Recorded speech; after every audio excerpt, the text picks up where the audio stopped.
Halo, perkenalkan nama saya Dani Setiawan Lubis dari Prodi Pendidikan Kimia UNJ dengan NIM 13036222029. Di sini saya akan menjelaskan materi tentang Contextual Learning atau CTL yang kita kenal sebagai Contextual Teaching and Learning. Oke, untuk pemaparan materinya silakan disimak video berikut.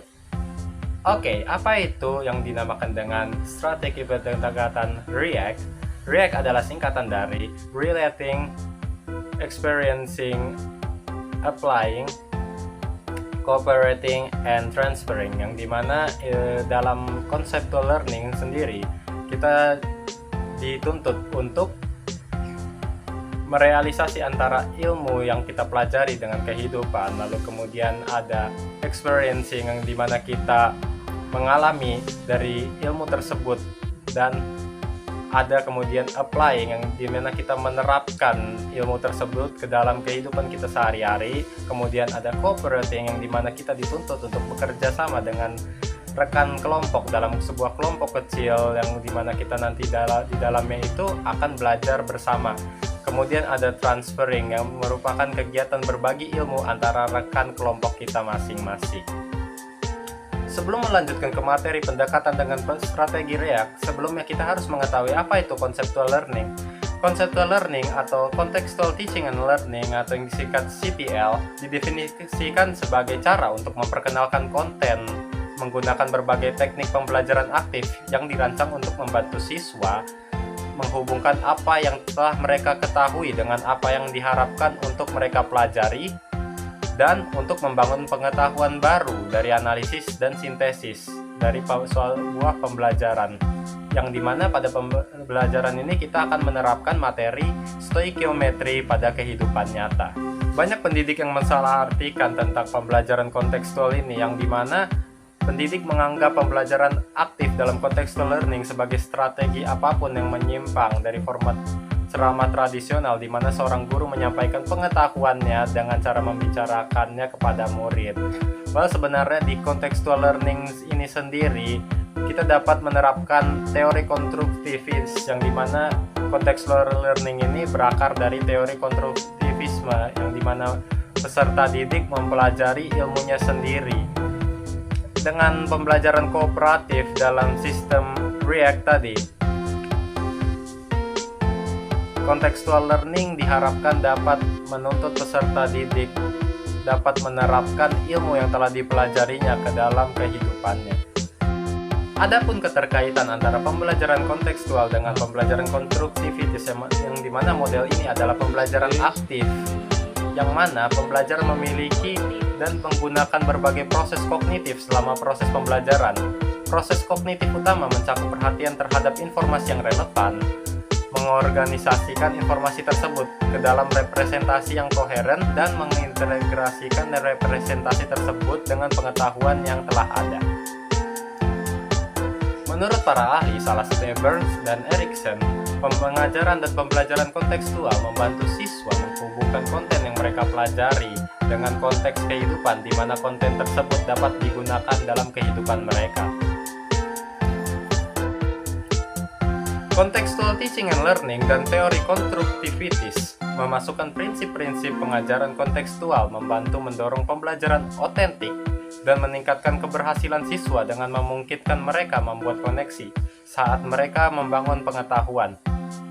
Dalam tulisannya, ahli biologi, filsuf, dan psikolog anak ternama asal Swiss, Jean Piaget, memandang asal mula pengetahuan sebagai epistemologi genetik, yang disebutnya juga dengan konstruktivisme, karena keyakinannya bahwa perolehan pengetahuan adalah proses konstruksi diri yang berkelanjutan. Oke, yang pertama kita akan menerapkan dari relating itu sendiri. Apa itu relating? Pertama, mari kita mulai dengan relating atau menghubungkan. Konsep stoikiometri bisa kita hubungkan dengan kegiatan memasak. Bayangkan, Anda sedang membuat kue dan membutuhkan 2 cangkir tepung, 1 cangkir gula, dan 3 telur. Jika Anda menggandakan resep, Anda juga harus menggandakan semua bahan, bukan?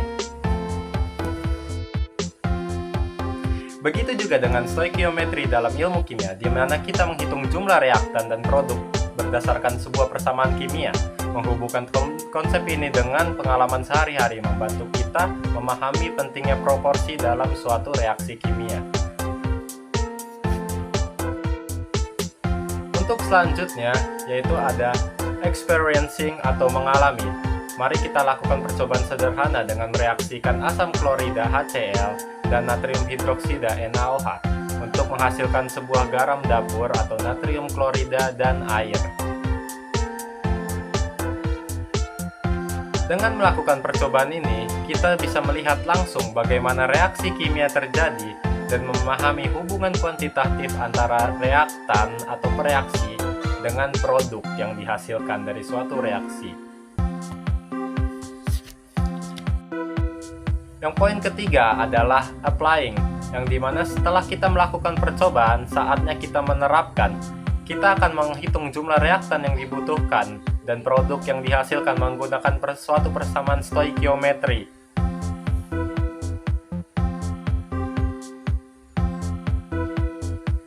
Dari persamaan kimia ini, kita dapat mengetahui jumlah reaktan yang dibutuhkan serta produk yang akan dihasilkan dari suatu reaksi kimia. Kita juga dapat bisa menerapkan konsep ini dalam masalah dunia nyata, seperti menghitung jumlah bahan kimia yang diperlukan untuk menghilangkan noda tertentu pada pakaian, atau penerapan lainnya.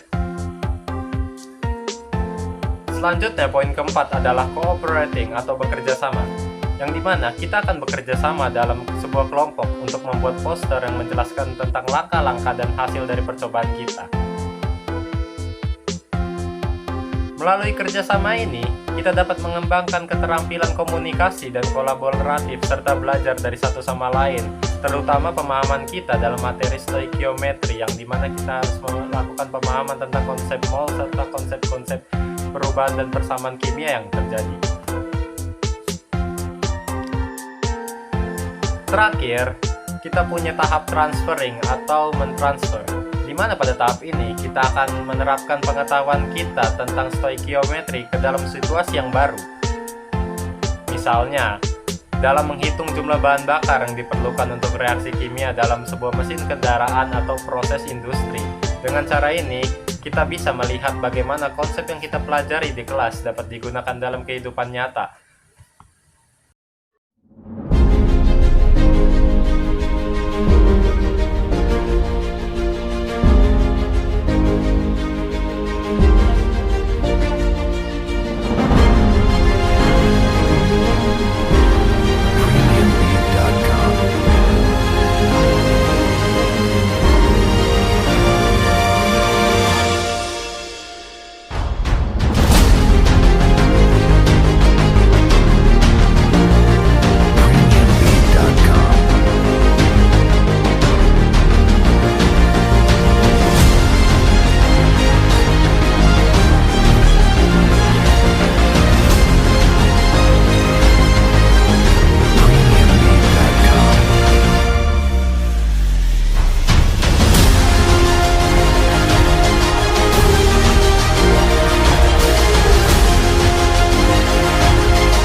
Itulah penerapan contextual teaching and learning dengan menggunakan pendekatan RIEC pada materi stoikiometri.